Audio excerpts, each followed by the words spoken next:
रूपा और शेखर सरिता विहार में रहते हैं। वो अपनी जिंदगी में बेहद खुश होते हैं।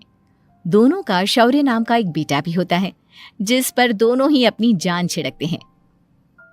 शेखर, अब तो आप शौर्य को अपनी गोद से नीचे उतार दीजिए, उसके सोने का टाइम हो रहा है। नहीं रूपा, इसे मेरे पास ही रहने दो प्लीज। मैं थोड़ी देर में इसे बिस्तर में सुला दूंगा। लेकिन कल सुबह आपकी ऑफिस में मीटिंग भी तो है ना, और इसके लिए आपको कल जल्दी भी तो निकलना होगा। जाइए, आप भी जाकर सो जाइए। क्या यार, अभी तो मेरी गोद में आया था मेरा बेटा और तुम उसे लेकर जा रही हो। बाद में कर लेना अपने बेटे से प्यार, अभी जाकर सो जाइए। रूपा शेखर से शौर्य को ले रही होती है कि तभी शौर्य रोने लगता है। शौर्य को रोता देखकर रूपा उसे फिर से शेखर को थमा देती है। आपका बेटा ना एक नंबर का नौटंकी है, बिल्कुल आप पर गया है वो। साफ बोलो ना, तुम्हें जलन होती है हम दोनों बाप बेटे का प्यार देखकर। पहले बड़ा तो होने दो तुम शौर्य को, फिर देखना वो सबसे ज्यादा मुझे ही प्यार करेगा। देखते हैं। ऐसे ही दिन बीतते चले जाते हैं और एक दिन कैंसर की बीमारी के चलते रूपा की मौत हो जाती है। अब शौर्य 3 साल का हो चुका होता है, जिसके कारण उसकी दादी शेखर पर दूसरी शादी का दबाव बनाने लगती है। शेखर, शौर्य अभी बहुत छोटा है और उसे इस समय एक माँ के प्यार की बहुत जरूरत है। माँ, मुझे दूसरी शादी नहीं करनी। क्या पता जो दूसरी औरत आएगी वो मेरे बेटे को एक माँ का प्यार दे या ना दे। तो रूपा की छोटी बहन वैशाली से ही शादी क्यों नहीं कर लेता? वो तो शौर्य को एक माँ का प्यार पूरा दे सकती है ना। मैंने कहा ना माँ, मुझे दूसरी शादी नहीं करनी, और अपनी ही पत्नी के बहन से तो हरगिज नहीं। ऊपर से अगर रूपा देख रही होगी तो वो क्या सोचेगी? अपने लिए ना सही, लेकिन तुझे शौर्य के लिए तो शादी करनी ही पड़ेगी ना बेटा। शेखर कुछ कहता उससे पहले ही अंजुमन उसे रूपा की कसम दे देती है, जिसके आगे मजबूर होकर शेखर शादी के लिए हामी भर देता है। देखो वैशाली, मैंने तुमसे शादी सिर्फ अपने बच्चे के लिए की है। मैं चाहता हूं कि तुम उसे एक माँ का भरपूर प्यार दो। शौर्य, आपके साथ साथ मेरा भी कुछ लगता है। अगर आप मुझसे शादी नहीं भी करते तब भी मेरा प्यार शौर्य के लिए कभी कम या ज्यादा नहीं होता। शादी के कुछ दिनों बाद ही शेखर की माँ की भी मौत हो जाती है। वैशाली शौर्य को एक माँ से भी बढ़कर प्यार देती है।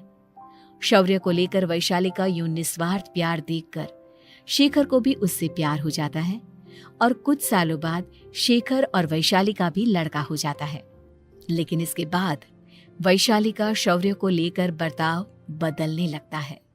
वैशाली, मैं देख रहा हूँ तुम आजकल शौर्य का जरा भी ध्यान नहीं रख रही हो। मुझे पता नहीं था कि आदित्य के होने के बाद तुम इतना बदल जाओगी। आदित्य मेरा अपना सगा खून है और शौर्य दीदी का, फिर मैं दोनों में अंतर कैसे नहीं करूं? माँ भले ही दोनों के अलग अलग है, लेकिन पिता तो एक है ना। अगर मुझे पहले पता होता कि तुम इतनी जल्दी बदल जाओगी तो मैं कभी तुमसे शादी ही नहीं करता। हाँ, तो किसने कहा था आपसे मुझसे शादी करने के लिए? मैं थोड़ी ना आई थी आपके पास, आपकी माँ ही आई थी मेरे घर आपका रिश्ता लेकर। वैशाली, मुझे तुमसे ऐसी उम्मीद नहीं थी। गुस्से में शेखर अपना पैर पटकता हुआ शौर्य को वहां से लेकर चला जाता है।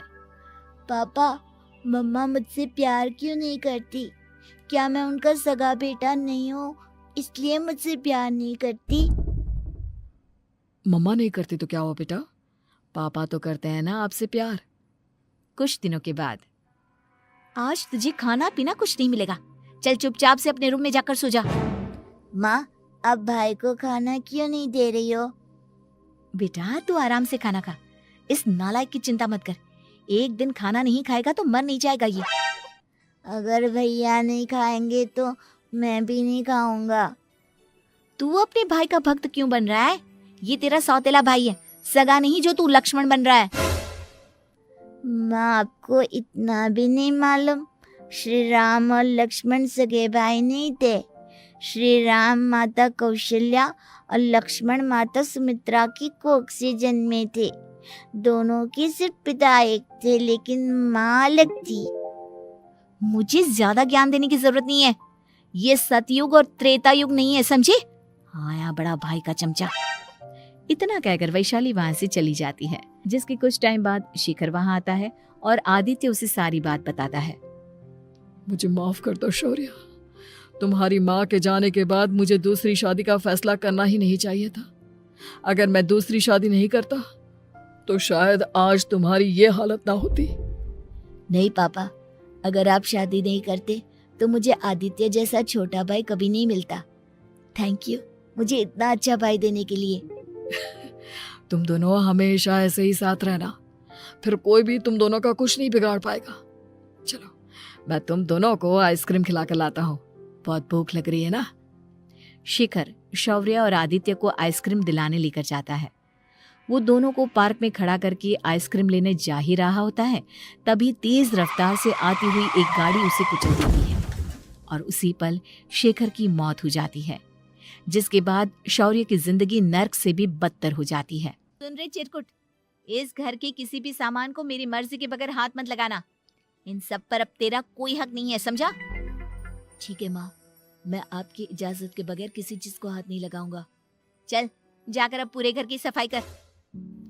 महज 7 साल का शौर्य वैशाली के कहने पर अपने नन्हे नन्हे हाथों से पूरे घर की सफाई करने लगता है। ऐसे ही दिन बीतने लगते हैं, लेकिन मासी से माँ बनी वैशाली को उस मासूम से बच्चे पर जरा भी तरस नहीं आता। क्यों शौर्य, ये घर में इतनी गंदगी कैसे हो रही है? ढंग से सफाई नहीं की है क्या तूने? माँ मैंने तो अच्छे से सफाई की थी, लेकिन आदित्य बार बार इधर उधर चलकर गंदा कर देता है।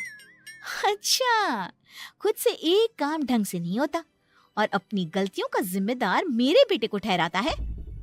इतना कहकर वैशाली बांस का डंडा उठाकर शौर्य को जोर जोर से मारने लगती है। तभी वहां वैशाली के मायके वाले भी आ जाते हैं और उसकी सारी करतूतें देख लेते हैं। माँ मैं ऐसा क्या करूं जिससे आप मुझे भी आदित्य के जितना प्यार करोगी? बोलिए ना माँ, मेरे क्या करने से आपके अंदर मेरे लिए ममता जागेगी? वैशाली शौर्य की एक नहीं सुनती, उसके ऊपर डंडे बरसाती जाती है। हद पार होते देख वैशाली की माँ उसका हाथ पकड़ती है और जोर से उसे थप्पड़ मारती है। यही सब करने के लिए तूने दामाद जी से शादी की थी? हमने सपने में भी तुझसे ऐसी हरकत की उम्मीद नहीं की थी। तू माँ नहीं, माँ के नाम पर एक धब्बा है। बस कीजिए माँ, आदित्य के इस दुनिया में आने से पहले मैंने इसे बहुत प्यार किया था, लेकिन अब जब मेरी खुद की औलाद है तो मैं किसी और के बच्चे से प्यार क्यों करूं? अरे नालायक औरत, जिसे तू किसी और का बच्चा कह रही है वो तेरी खुद की सगी बहन का बच्चा है। बहन है तो क्या हुआ, मेरे अपने बच्चे से बढ़कर तो नहीं हो सकता ना ये कभी। अगर यही बात थी तो तू हमें पहले बता देती, हम शौर्य को अपने साथ ले जाते। उसे इस तरह प्रताड़ित करने की क्या जरूरत थी? अगर आपको लेकर जाना है ना तो ले जाइए इसे, मैं नहीं रोकूंगी। नहीं माँ, मुझे कहीं नहीं जाना, मुझे आपके साथ ही रहना है। मैं तेरी कोई माँ बाबा नहीं हूँ, तेरी माँ मर चुकी है, समझा? अब निकल जा मेरे घर से। माँ अब बहुत गंदी हो, मुझे भी नहीं रहना आपके साथ, मैं भी भाई के साथ ही जाऊंगा। अरे तू क्यों जाएगा, तू तो मेरा सगा बेटा है, जाने दे इसे। हम यहाँ ऐश से रहेंगे, तुम्हारे पापा बहुत सारी जमीन जायदाद छोड़ गए हैं तुम्हारे लिए। नहीं माँ, मुझे भाई के साथ जाना है। आप अच्छी नहीं हो, आप बहुत बुरी हो, आप भाई को बहुत परेशान करती हो। देख वैशाली, तुझसे ज्यादा समझ तो इस मासूम बच्चे में है। ये तेरे बुरे कर्मों का ही नतीजा है जो आज तेरी सगी औलाद खुद से तुझे ठुकरा रही है। आदित्य, तुझे इस शौर्य ने भड़काया है ना मेरे खिलाफ? नहीं माँ, मुझे किसी ने भड़काया नहीं, पर मैं सब देखता हूँ, सब समझता हूँ। भाई बहुत अच्छा है, वो आपकी जैसा नहीं है। चलिए नानी। इतना कहकर वैशाली के मायके वाले आदित्य और शौर्य को अपने साथ ले जाते हैं और इस तरह वैशाली बड़े से घर में अकेली पड़ जाती है। 2 बेटों के होते हुए भी आज उसे माँ कहकर बुलाने वाला कोई नहीं होता।